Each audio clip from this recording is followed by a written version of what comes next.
and welcome to Catalan News. Spain is still trying to stop the October 1st referendum by all means.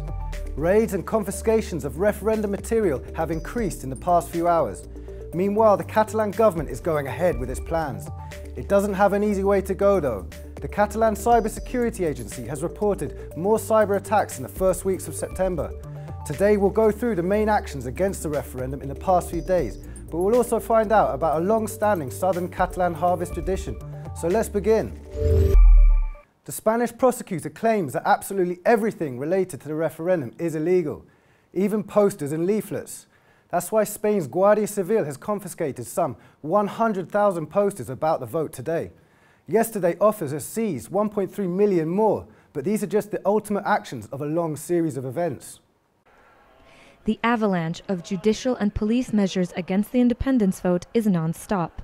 The seizure of referendum posters today and yesterday in different warehouses is just the latest in a long series of actions against the ballot. The last 10 days have been intense. September 7th. Spain's constitutional court suspends the referendum. The court also issues 1,000 warnings to Catalan officials. September 8th. Guardia Civil military police begin the first raids of printing firms in search of referendum material. Eventually, from September 15th, officers find 1.5 million referendum-related posters and leaflets. September 9th. Officers raid a local newspaper newsroom looking for referendum material, setting off spontaneous protests in the form of chanting. Police also enter Catalonia-wide digital newspapers to hand in warnings some days later. September 12th. A court suspends an event in Madrid in support of the referendum. The event finally takes place on Saturday 16th in an alternative venue, with attendance exceeding expectations. September 13th. Spain's Attorney General orders an investigation that leads to the summoning of 75% of Catalonia's mayors for collaborating with the vote.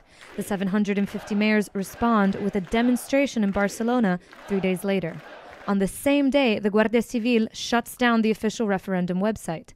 The Catalan government quickly provides an alternative URL, but a judge forces the main internet providers to shut that down too. September 14th. Spain's post office orders employees to avoid delivering anything related to the referendum. Issues of a cultural organization magazine and a neighborhood association bulletin are not delivered. September 15th. Spain decides to take control of Catalonia's finances, and the Catalan executive files an appeal 3 days later. September 16th. Public events promote the referendum and posters are put up in reaction to the seizures. Police take down protesters' details. Even a traditional element of a local festival, a gegant, is denied entry because it's holding a referendum leaflet. The increasing clash of wills between Catalonia and Spain has sparked reactions on both sides. More than 1,000 university professors and researchers have signed a declaration supporting a yes vote in the October 1st referendum. Their website, though, was shut down today following a wave of cyber attacks. But not all manifestos are in favour of Catalan independence, nor even in favour of the referendum. Nearly 1,000 Spanish personalities protesting what they see as an anti-democratic fraud. The signatories define themselves as left-leaning and include Catalan artists too. For instance, the film director Isabel Cochet, the designer Javier Mariscal and the actress Rosa Maria Sarda. But the pro-independence manifesto gathered a lot of support as well. They came mainly from professionals working in Catalan universities, but also in institutions around the world. According to the signatories, independence can be an opportunity for Catalonia to become one of the most scientifically and technologically advanced nations. As the cyber attack on the pro-independence website shows, the internet is increasingly becoming a political battlefield, and governments are fully aware of this. The creation of a Catalan Cybersecurity Agency, which President Puigdemont visited today, could prove a valuable asset sooner than expected.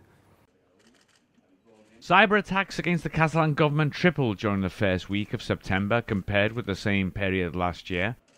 Since 2009, more than 460 million attacks have been registered. Yet the Catalan president seems confident that his government can effectively tackle the threat these attacks pose. Pel que fa al govern de Catalunya, tenim un ciberparaigües molt potent i molt poderós, capaç de respondre, com ho està fent en aquests precisos instants, als atacs que venen de manera constant d'arreu del món. With a budget of €7.5 million and a staff of 120, The Catalan Cybersecurity Agency is one of the so-called state structures that the Catalan government has created in recent years. In fact, the Catalan executive decided to boost the agency after the worst cyber attacks to date, which took place on November the 9th, 2014. That was the day of the non-binding vote on independence. In the past few days, with 2 weeks to go before the independence referendum on October the 1st, the internet has once again become an issue in Catalan politics. Several websites related to the referendum have been shut down following judicial orders, with the Catalan government launching new ones. Some international internet personalities have even offered support to the Catalan government, such as WikiLeaks founder Julian Assange or the co-founder of Pirate Bay. Moving on, Catalonia has made the refugee crisis one of its priorities. This message has become even clearer now the anti-immigration Sea Star ship has been turned away after it approached the Costa Brava. What may seem like a small gesture is just the latest in a long list of pro-refugee efforts by Catalan citizens and officials. The anti-immigration Sea Star ship was declined access to Catalan ports on Sunday. Operated by the Defend Europe organization and linked to anti-Islam movements, the vessel was spotted off the Costa Brava in northern Catalonia. After outcry from activist group Girona Cui, Catalan government ports confirmed they would not be allowing the ship to dock. As the ports of Barcelona and Tarragona are owned by Spain, Catalan officials called on their Spanish counterparts to do the same. Barcelona has become more and more invested in the refugee crisis, and we're not only talking about the internationally recognized rescue NGO Proactiva Open Arms. This summer, Barcelona was also home to international conferences, innovative migrant integration programs, and initiatives for better healthcare access. In February, the campaign O Home, You Home raised money for the cause with a massive benefit concert. Shortly after, 160,000 people took to the streets in a demonstration, demanding that Spain and Europe welcome more refugees. In fact, the Spanish government is bound by a 2015 European Commission distribution scheme to take in over 17,000 refugees.